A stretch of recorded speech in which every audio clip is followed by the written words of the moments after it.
Fascia holding is the name for when the fascia is affected by emotional stress and trauma. That slick and slippery material that's happy turns into glue, right?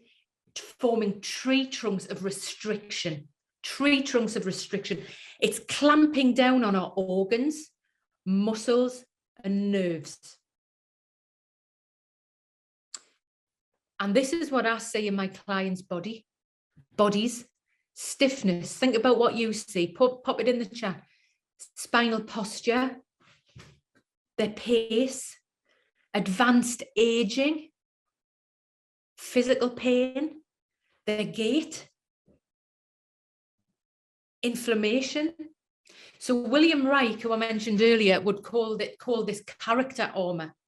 So this is how the unconscious manifests into real time, right now. What's going on in my shoulder?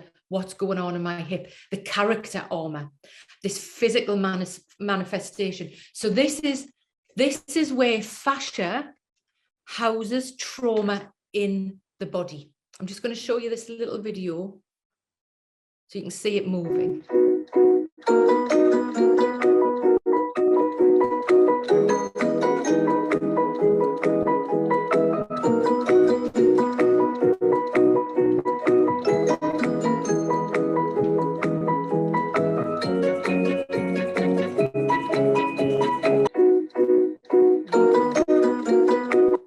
So I really want you to visualize that when something happens, that the fascia, the liquid, it goes like thick glue. And it's interesting when we think about our clients, how they may have had, whether it's childhood trauma, where one thing leads to another thing. And then they're at the doctors with a bad hip, the bad leg, the bad this. We know where that's come from. We usually have a hunch where that started, but how one ailment can lead to another ailment. I'm going to pin this on the fascia again. So there's a great quote from Bessel here saying that trauma comes back as a reaction, not a memory. It's always embodied. It is always embodied. Always. So let's just have a little look at this guy, and he's called Cody here. Let's meet Cody. I'm going to give Cody a pretty severe myofascial restriction at his right hip. Good. Now, first of all, can you see how Cody has started to kind of develop some interesting posture? Good. Cody, try to lift your arms for me, please. See where the restriction is? It's even worse than before, by the way. Did you notice that? And then drop the arms back down. Now, Cody's going to attempt to walk with this myofascial restriction. So we're going to go for a little walk. And he's going to walk a little bit interestingly, right? Okay. And we're going to back it up so we don't follow Dr. Rob. Good. Okay. So what I want you to see is that, first of all, you already saw how this affects his shoulders. Think about his neck. Can you imagine what might be happening at this hip over here? How that might be compensating and actually wearing on things, maybe even wearing cartilage from the position. Of course, this hip is probably not very happy, and this knee could have serious problems. With this pattern, Cody can have plantar fasciitis on his left foot because it has to deal with severe loads and modified impact with every step to try to stabilize him. This is the interesting with fascia, where you think it is, it ain't, okay? And the other point is, can you imagine his lumbar spine? I dare anyone to go for a walk with this. Half an hour. Tell me how your back feels. Okay, so I'll set Cody free, proverbially and literally. Thank you.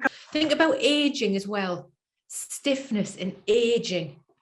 Yeah, you can see it on people. I think it's maybe the yoga. It's not, it's because I'm dyslexic. I've always seen bodies and people and movement, and that's why I'm drawn to this.